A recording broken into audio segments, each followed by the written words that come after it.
Hi, this is Tony Wade, the Compassionate Investor, and today we're talking about how I have failed in business. Now, this first one is specifically around flipping properties. And as you probably have heard me say many times, how I really am not a fan of flipping, and now you're going to find out why. See, and I had done a couple of deals, some little ones. I did some little flips, and I was like, hey, I'm sort of getting my little groove going. I felt a little good about my little momentum. I learned how to go into a property and pick out all of the things related to what needs to be done to the property. I was able to go in and get a good contractor to go work and identify getting the bids. I had my 6 critical documents. Like, I was doing the thing and feeling sort of good, and I was ready to take myself to another level. So we were going from properties that were roughly $100,000 to now we're in a property that's like around $250,000 ARV. Like, to have $250,000 that we could potentially get on this deal, and I got in at $75,000. So I got it under contract. This is actually one of those times that I was gonna wholesale, and I was like, why would I wholesale this deal? Look at all this room I got to make. So I got it for $75,000, and it was in a really good area. Should I name the municipality or not? Let's just say I'm not gonna name it, because I don't want anybody coming back and getting mad at the things I'm getting ready to say. So long story short, I'm in a particular municipality. I got a property under contract for $75,000, and the ARV is $250,000. My repairs were anywhere around, at best, maybe 50, maybe at most $75,000. I mean, that was like really rooter tooter, making this house like amazing. So even on an amazing side at 150, my profit should have been 100,000. So that was like, me and my husband, we got in a deal. We're like, yeah, we're gonna do this. We really gonna do that. Like, we getting ready to come up, because this is the best flip we could ever see. So I get into the deal, and we hire a contractor. We go through all the rigmarole. I picked a really good contractor. We had the 3 bids, and when you're bidding and doing flips, you have a high number, you got the low number. I never go with the low. I chose the middle. So I had done all my due diligence, did everything together. Everything looked wonderful. And as we got started in the deal, things weren't just going like I wanted them to. And I was like, well, wait a minute. And I was the GC, technically, making sure that everything happened right in the deal. And all of a sudden, things weren't working right. Things were coming, slowing the production down. We couldn't get this, couldn't get that. Long story short, I had to fire my contractor.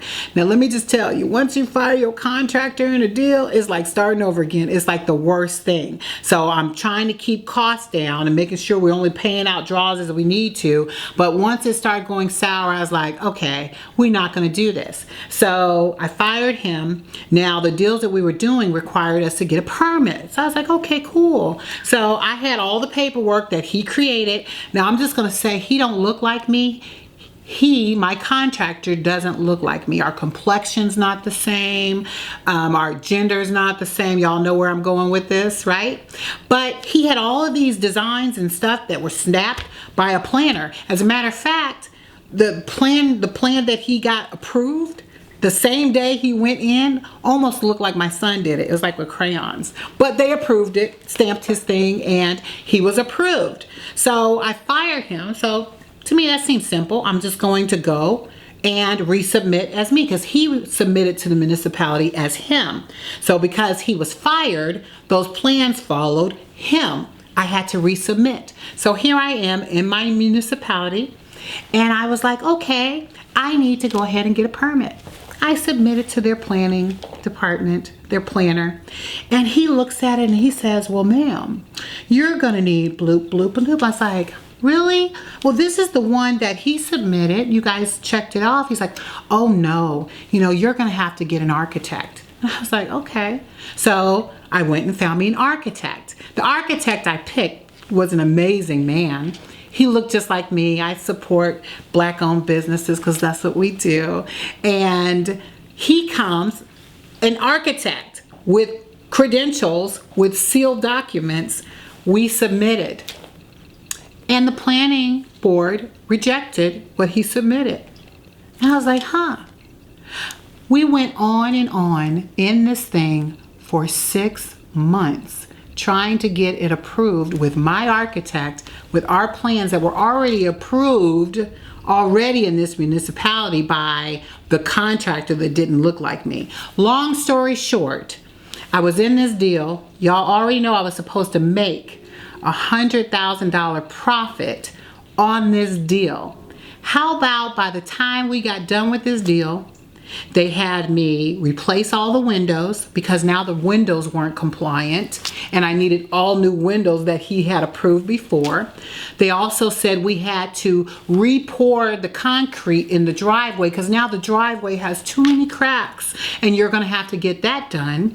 And all of these other things started adding up. And mind you, I had used hard money to do this deal because I didn't want to put all my money into this. So a year and a half later, I sold the property for a loss of $80,000. So, lessons learned. So I'm going to say it. When I go into certain municipalities, I don't go in. I send somebody that looks like the contractor who went in the first time, who goes in and does my paperwork. So that was one of the biggest lessons that I learned in real estate as it relates to flipping properties.